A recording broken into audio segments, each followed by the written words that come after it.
YCP అధినేత YS Jaganmohan Reddy గారికి సామాన్యుడి లేఖ. Mavigan versus Amaravati. Yes, we would stand by it. We are for Mavigan. Everybody who is for Mavigan will vote for YSRCP. Everybody who is for Amaravati will vote for Chandrababu. We will stand by it. We will make it an election issue. For them, we'll put it up in the manifesto also.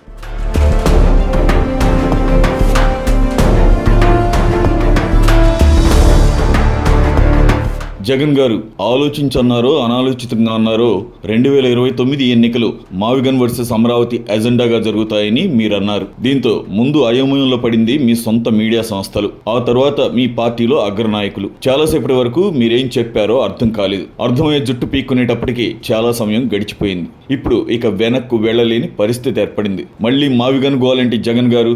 సరే, మీరు ఒకసారి మావిగన్ గురించి ప్రతిపాదించారు. రాజకీయంగా కొందరు అనుకూలంగా, కొందరు వ్యతిరేకంగా మాట్లాడారు. ఆ ఎపిసోడ్ అయిపోయింది. ఊహించని విధంగా ఈ మావిగన్ ని మళ్లీ తెర మీదకు తెచ్చి ఇప్పుడు ఏకంగా ఎలక్షన్ అజెండాగా పెట్టేశారు మీరు. ఇప్పుడు మావిగన్ కి భయపడుతున్నది టీడీపీ వాళ్ళు, కమ్మ సామాజిక వర్గం వాళ్ళు కాదు, మీ వైసీపీ నాయకులు, ఎమ్మెల్యే అభ్యర్థులే. మా నాయకుడికి బుర్ర లేదు, ఉన్నవాడు గమ్మున ఉండకుండా మావిగన్ ఇష్యూని మళ్లీ కెలికాడు అని ఇప్పుడు తలలు కొట్టుకుంటున్నారు.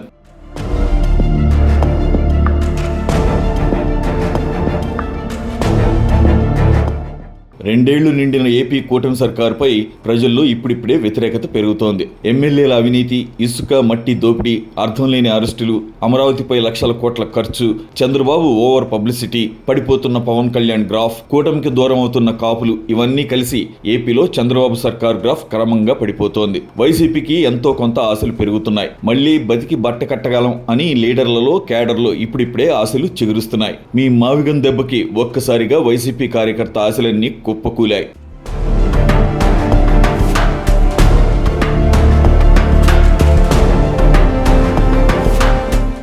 2014లో అసెంబ్లీ సాక్షిగా మీరే అమరావతికి ఓకే చేశారు. 2019లో ముఖ్యమంత్రి కాగానే మాట మార్చారు. 3 రాజధానులంటూ 3 ముక్కలాట ఆడారు. విశాఖ, కర్నూలు, అమరావతి డ్రామా నడిపించారు. విశాఖకు వెళ్లిపోతాను, అక్కడి నుండే పాలిస్తానని జనం సొమ్ముతో అక్కడ ఒక ప్యాలెస్ కట్టి పెద్ద డ్రామా చేశారు. మీ సామంతరాజు విజయసాయిరెడ్డి ఉత్తరాంధ్ర ఇన్ఛార్జిగా ఎల్లలు లేని అవినీతికి పాల్పడి మీ పార్టీని అక్కడ భూస్థాపితం చేసేశాడు. 2024 నాటికి 3 రాజధానులు లేవు, ఎక్కడా అంగుళం అభివృద్ధి లేదు. మీరు కేవలం బట్టలను నొక్కి ఆ 5 ఏళ్లు బతికేశారు. అమరావతిని ఎండలో వానలో కొల్లబెట్టేశారు. మీ రాక్షస విధ్వంస మనస్తత్వానికి అసలు సిసలైన ఉదాహరణ ప్రజల సొమ్ముతో కట్టిన భవనాలను కూల్చేయడమే.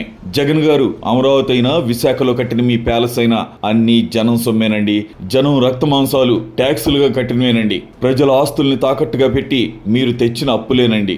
అవన్నీ మీకు అనవసరం. మీ రాక్షసానందం కోసం భవనాలు కడతారు, కూలగొడతారు. మనం ఇప్పటికీ నియంతల పాలనలోనే ఉన్నామని నమ్మడానికి ఏపీలో రాజధాని నిర్మాణమే ఒక ఉదాహరణ. 2019-24 మధ్య మీరు కోరుకున్నట్టుగానే ఎక్కడో చోట రాజధానిని నిర్మించినా ఇప్పుడు ఈ పరిస్థితి వచ్చేది కాదు. మీరు మళ్లీ మావిగన్ అంటున్నారు. అంటే అమరావతిలో నిర్మాణాలు ఎక్కడికక్కడ నిలిచిపోవాలన్నమాట. కాంట్రాక్టర్లు పారిపోవాలన్నమాట. ఇదే మీ వ్యూహం, మీ లక్ష్యం అని అందరికీ తెలుసు. కేవలం కమ్మ సామాజిక వర్గంపై మీకున్న ఉక్రోషం, పగ, ప్రతీకారం చివరికి ప్రజా జీవితాన్ని చిన్నాభిన్నం చేస్తోంది. జగన్ గారు, అర్థం చేసుకోండి. మీ మావిగన్ ప్రతిపాదన ప్రజల కోసం కాదు, కేవలం అమరావతిలో భూములు కొన్న కమ్మ వాళ్ళని దెబ్బ కొట్టడం కోసం. కమ్మ కాంట్రాక్టర్లు, కమ్మ ఇంజనీర్లు, కమ్మ రియల్ ఎస్టేట్ బిల్డర్లు, కమ్మ వ్యాపారులందరినీ ఒక్క దెబ్బతో ఆర్థికంగా నాశనం చేయాలనే లక్ష్యంతోనే మీరు మావిగన్ ప్రతిపాదన చేస్తున్నారు. అమరావతిలో ఇన్సైడ్ ట్రేడింగ్ జరిగిందనేది 100% పాళ్ళు నిజం. 1995 నుంచి 99 వరకు మాదాపూర్, కొండాపూర్, గచ్చిబౌలి చుట్టుపక్కల ప్రాంతాల్లో ఇదే విధంగా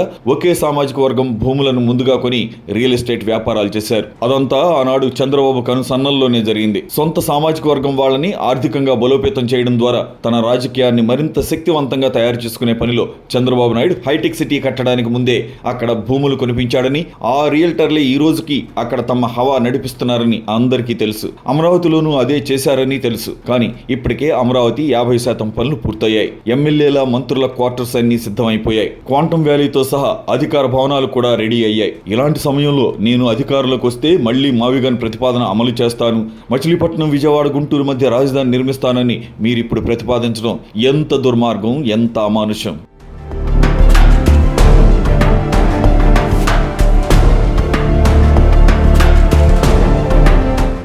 2029లో నిజంగానే మీరు అధికారంలోకి వచ్చి మావిగన్ అమలు చేస్తే మరి అమరావతి ఏమైపోవాలి? పార్లమెంట్ సాక్షిగా చట్టబద్ధత సాధించిన రాజధాని నిర్మాణానికి ఇప్పటికే లక్షల కోట్లు ఖర్చయ్యాయి. చంద్రబాబు చరిత్రలో తన పేరు నిలిచిపోవడానికి జనం సొమ్ము తీసుకెళ్లి అమరావతి మీద పోస్తున్నారు. అక్కడ అవినీతి జరుగుతున్న మాట కూడా నిజమే. మీరు రేపు అధికారంలోకి వచ్చి అమరావతిని ఎప్పట్లాగే అలా గాలికి వదిలేసి మళ్ళీ మీరు మావిగన్ నిర్మాణం చేపడితే మరి అమరావతి పరిస్థితి ఏంటి? అక్కడ ఖర్చు పెట్టిన లక్షల కోట్ల పరిస్థితి ఏంటి? 60,000 ఎకరాలు ఇచ్చిన రైతులు ఏమైపోవాలి? ఆ భూమిని అంతా ఏం చేస్తారు? అసలు అక్కడ అధికార కార్యక్రమాలు జరుగుతాయా? 60,000 ఎకరాల్లో వ్యవసాయం ఎలాగూ పోయింది. రైతులకు ఇవ్వక వ్యవసాయం చేయక ఆ భూమి నాశనం అయిపోవాల్సిందేనా?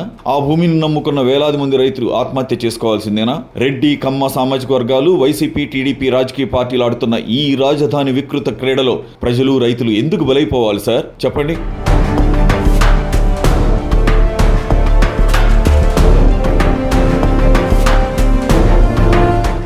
మీరొచ్చినప్పుడు మావిగన్ అంటారు, చంద్రబాబు రాగానే అమరావతి అంటాడు. అసలు ఏపీలో సామాన్యులకి ఈ రాజధాని గొడవ ఏంటి సార్? మాకు రాజధాని లేకపోతే వచ్చే నష్టం ఏంటి సార్? 12 ఏళ్లు రాజధాని లేకుండానే బతికాం. ఇప్పటి వరకు 3 రాజధానులు మార్చుకుంటూ వచ్చాం. మంచో చెడో అదే కొనసాగనివ్వండి. ఇప్పుడు మావిగన్ అంటే అమరావతిని ఏం చేసుకోవాలి? అదేమైనా నలిగిన చొక్కానా? ఇష్టం లేకపోతే వేరే వాళ్ళకి ఇచ్చేయడానికి? ఆ నిర్మాణాలన్నీ ఏం చేసుకోవాలి? వాటి ఖర్చు పెట్టిన లక్షల కోట్లు ఏమైపోవాలి? ఎవడమ్మ మొగుడు సొమ్ము సార్ అది జనం సొమ్ము. అందుకే మళ్ళీ చెప్తున్నా, మీ మావిగన్ ప్రతిపాదన బెడిసి కొట్టబోతోంది. ఆంధ్ర వాళ్ళకి ఇక రాజధాని యోగం లేదని అర్థమైపోయింది. కమ్మ రెడ్డి సామాజిక వర్గాలు రాజధాని పేరుతో ఆడుతున్న భయంకరమైన అవినీతి డ్రామా వల్ల ప్రజలకు రాజధాని లేకుండా పోయింది. మీరు అధికారంలోకి వచ్చి మళ్లీ మావిగన్ మొదలుపెట్టిన 5 ఏళ్లలో అది పూర్తి కాదు. మీరు పోయాక చంద్రబాబు ఆయన కుమారుడు వచ్చి మళ్లీ అమరావతి అంటారు. అసలు జనానికి వాళ్ళ ఆర్థిక పరిస్థితులు, వాళ్ళ చదువు సంధ్యలు, భవిష్యత్తు, ఉద్యోగాలు, ఆరోగ్యం ఇవేమీ లేకుండా ఈ రాజధాని గోలేంటి సార్? శ్రీకాకుళంలో ఉండేవాడికి, మడకసిరలో బతికేవాడికి ఈ రాజధానితో అవసరం ఏముంది?